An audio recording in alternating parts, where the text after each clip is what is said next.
Hello aqua friends, welcome to my channel. My name is Nicole and today I have a two-part series of these beautiful koi fish. I will bring you through the steps of my first creation, and while I was creating this one, I had ideas on how to do it differently in a second painting, and I was really excited about the result. So I'm going to walk you through what I did here.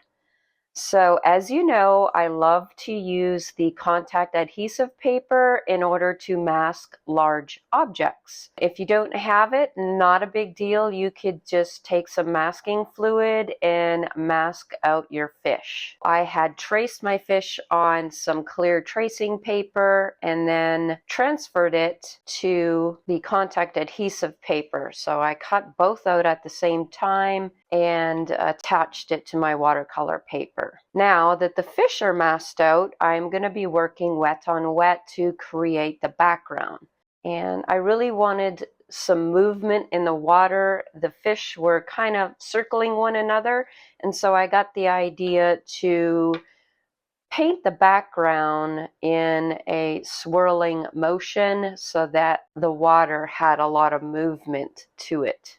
So big circular strokes with my hacky brush here, starting with my lightest colors. This is a manganese blue.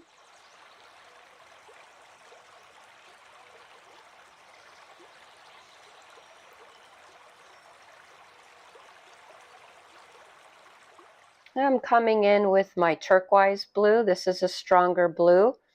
Now you could use a very large round brush for this so that it covers a lot of the paper.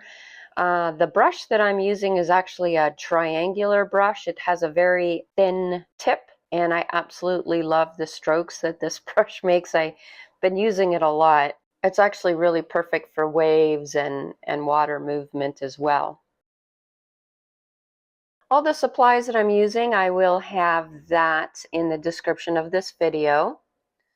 Now for my darkest blues, I absolutely love marine blue. It is such a beautiful color.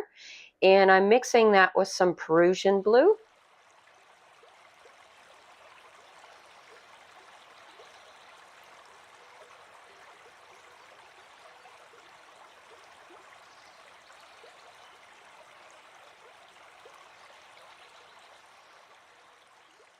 So I just keep adding colors, adding a little bit more concentration of the darker colors so that I do have some value differences here in the background.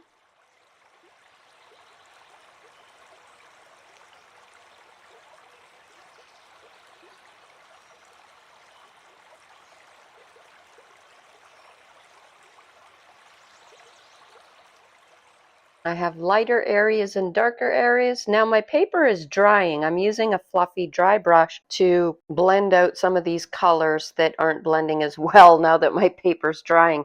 So that is a little trick for you. If your paper's drying and it's not blending as much as you want, take a fluffy dry brush and go over those areas and it should help. Now, I wanted to show you a sneak peek of the second part of this video. This is a two-part video.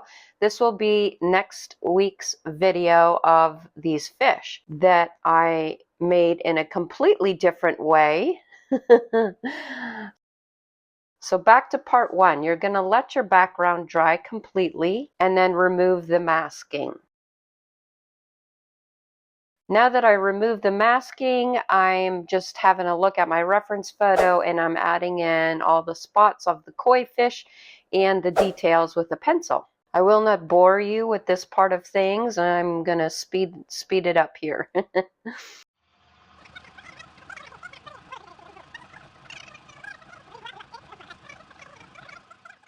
All right, so now that I have all my pencil lines in, I'm wetting my first fish. I'm going to work on the orange and white fish first. And I'm just adding in that very light peachy color of the flesh of the fish. Always wanting to work from your lightest colors, guys, okay? So very light peachy color as this undercoat.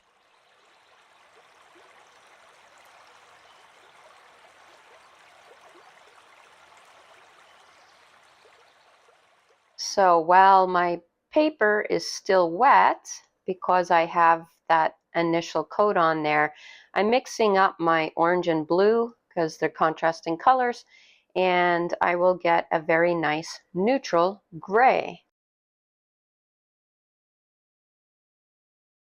So while that's wet, I do want to drop in the grays and add those shadows on the tail part. It will blend in softly.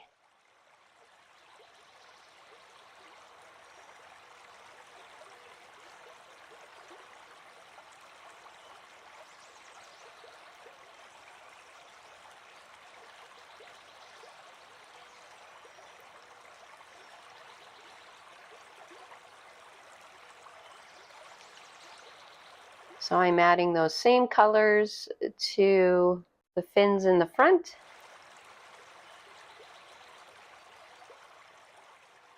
I'm going to try to get all the base colors that I can on the two fish for my first layer. The fish will take 2 layers. My second layer will just be brightening up some of the colors and adjusting my values so that they pop a lot more.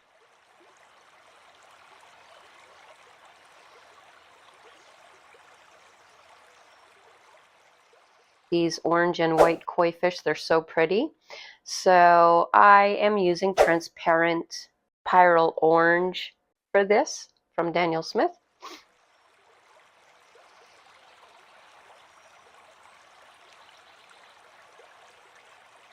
And I'm just following my sketch lines and putting in the spots.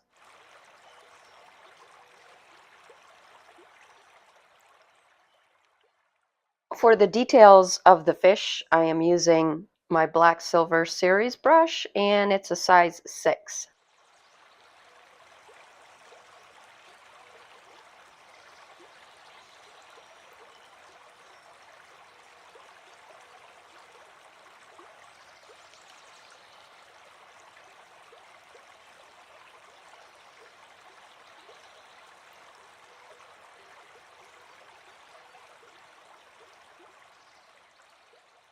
So for the front part of the fish, he is quite orange. It's a large area, and so that the paint goes on smoothly, I'm just wetting that first.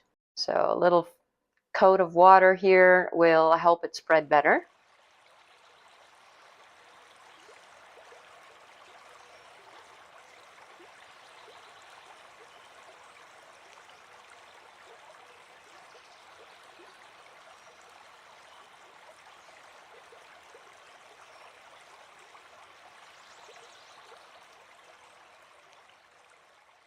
I added a little bit of warm red in the mix to increase the saturation of the colors.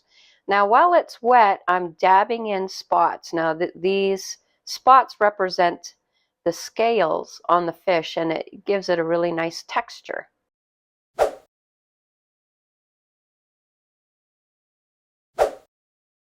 So there are some orange areas on the fins, and I'm adding that in now.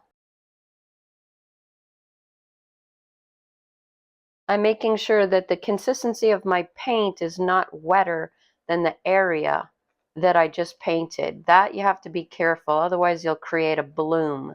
Either let the area you just painted dry and then go in. You don't have to be worried about budding the colors up at that point.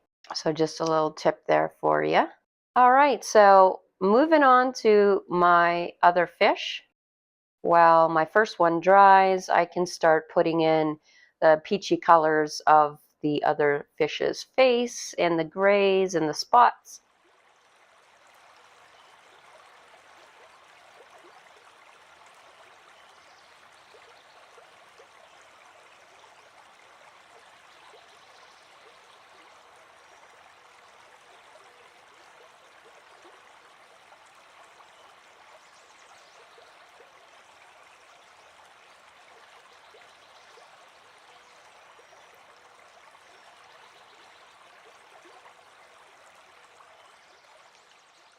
There are some gray shadows that I'm adding to the body.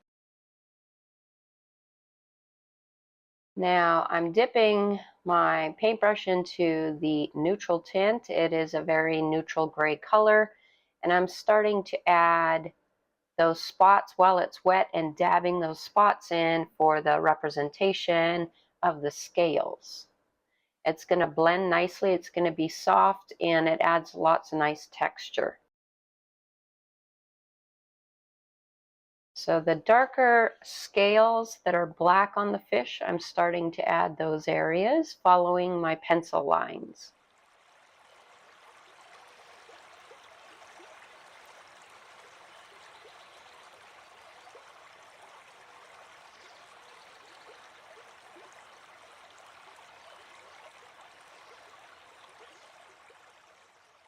All right, so now that my first fish is dry, I can go back to that one and do the bright color of the face. So I'm using a very strong mixture. I'm not pre-wetting my paper because I want a very dark orange. So it's not watered down at all, and I'm just going for that really dark orange color.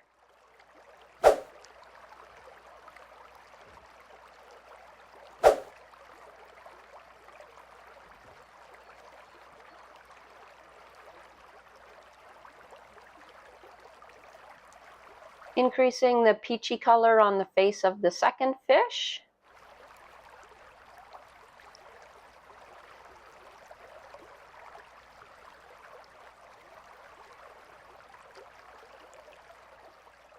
So wherever I see a little bit more of a concentration of the peachy color, I'm adding that to my fish and adding the gray shadows on its face. So at this point, you're going to let the whole thing dry, and then we're going to come in and do our second layer on the fish. Now this layer, I'm just brightening up some of the oranges that I need to, adding in some detail and working on my values, increasing some values so that the fish really pops against the background.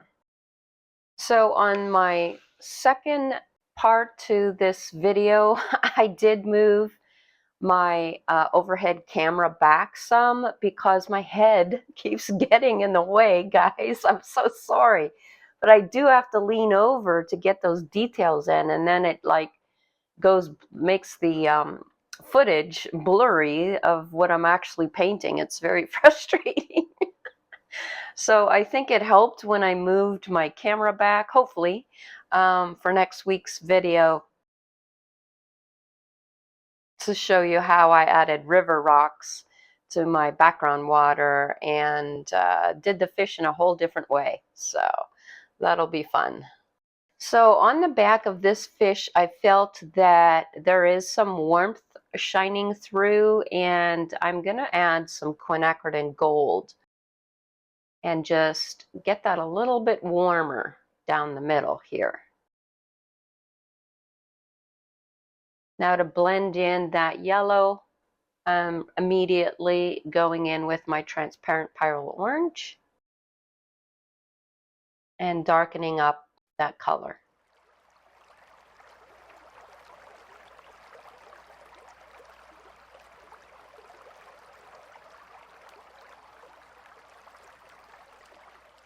Just lifting a little bit on the back so that there's that lighter area down his back.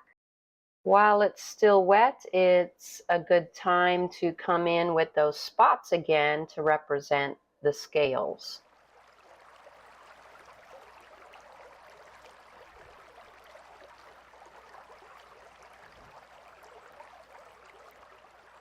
So you see that we're basically just redoing what we did in layer one, and it just brightens up the color, increases the contrast, and adds more realism.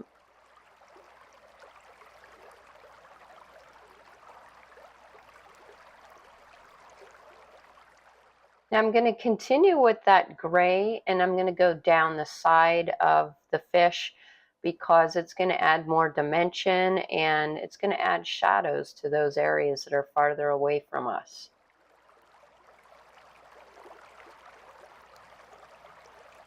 This gives the fish a lot more 3-dimension.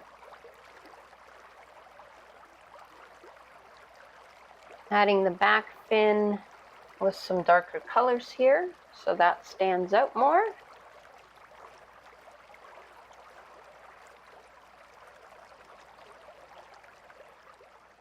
So I really liked adding some darker neutral tint along the tips, and it really made him stand out from the background. And so I'm gonna go about doing that all the way around the fish.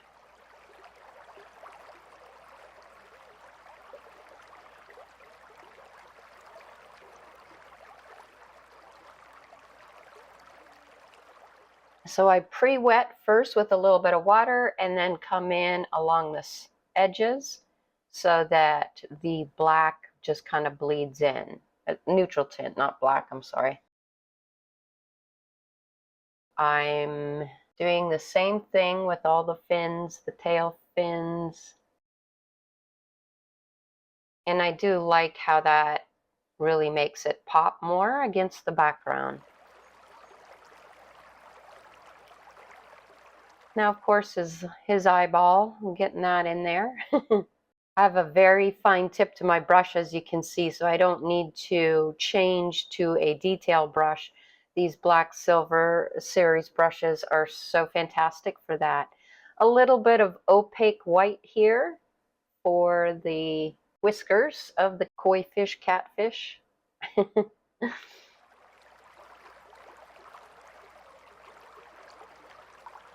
So adding the white that I see on the reference photo to the fins on the top here as well. Okay, so that's pretty much it for that fish. Gonna go and do the exact same thing that I did with the first layer, and we're gonna repeat those steps for our next fish. So notice how that neutral tint is blending in softly. You could pull that color up a little bit and just define those tail fins.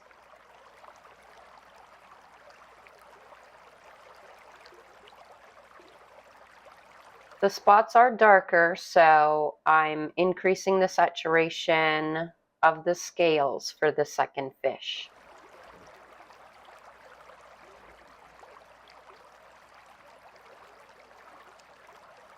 Doing some shading along the bottom.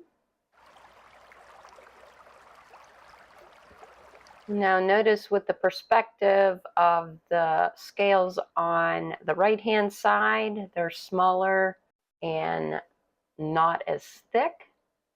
This will help with the perspective.